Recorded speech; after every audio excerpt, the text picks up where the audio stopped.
A couple more very impactful offseason moves were made by playoff teams earlier this week. And honestly, both of these guys were acquired for cheaper prices than I initially anticipated them being valued at. But as we get closer and closer to spring training and the regular season starting, teams simply already have solutions to some of the offseason problems they were faced with. The first guy we're talking about today is obviously Eugenio Suárez. We all know Gino is one of those guys where if you watch him on one day, you could think he's one of the best hitters on the planet, but then the next day, he could somehow be a double-A player. And the Cincinnati Reds are taking the gamble that they're going to be able to most commonly see the good Eugenio Suárez, rather than the guy we saw for most of the back half of the season last year. But the Reds are bringing him in on a one-year, $15 million contract, which if you would have told me that at the beginning of the offseason, I would have said whatever team is getting Gino at that price is probably getting a steal. And at the very minimum, for a guy who's 34 years old and who probably will be an effective player for another few years, I would have anticipated a longer contract than 1 year. Last season really was a tale of two halves and a tale of two teams for Eugenio Suárez, but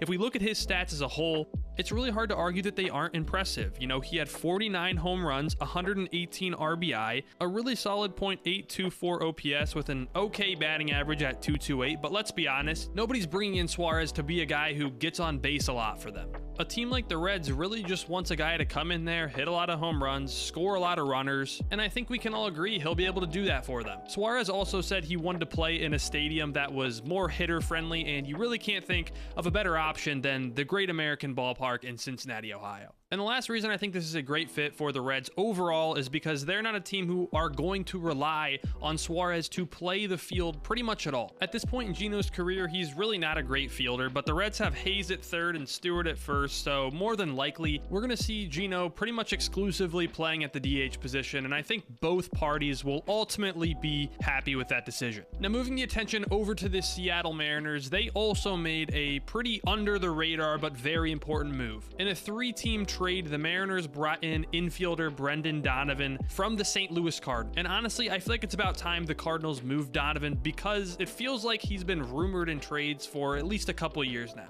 And don't get me wrong, I'm not taking anything away from him as a player at all. He's a fantastic baseball player, a really good infielder. As far as a hitter, he's never going to be a guy who goes out there and hits for 50 home runs in a season, but he will be a very good contact hitter, and he's a guy who hits for a ton of hard contact. And I believe he hasn't even finished a season with an OPS plus beneath 115, so that's also really impressive. For the Mariners, I'm sure he'll help around all over the infield throughout the season, but ultimately he's going to play a majority of his games at third base. Regardless of that though, we know it's important to have a guy on your team who's able to play multiple infield positions and not only play them, but play them well. As far as what the Mariners had to give up, the only real notable prospect they had to give up was Jurangelo Cinche. Hopefully I'm pronouncing his last name right. I've never been too sure on that, but he's a very unique prospect because he is a rare switch pitcher and he's a guy who can hum an over 90-mile-an-hour fastball with both arms. But look, for Jurangelo and all of the other prospects the Mariners did give up in this trade, they likely are not guys who are going to go out there and make an impact for them this season. And it's very obvious the Mariners are viewing the next couple seasons as World Series or bust, so these are the type of trades that you do make in order to bolster your lineup to compete with teams like the Dodgers. In the grand scheme of things, if you're a fan of either one of the teams we talked about today, you should be very excited that your organization is going out there, being aggressive in free agency or making trades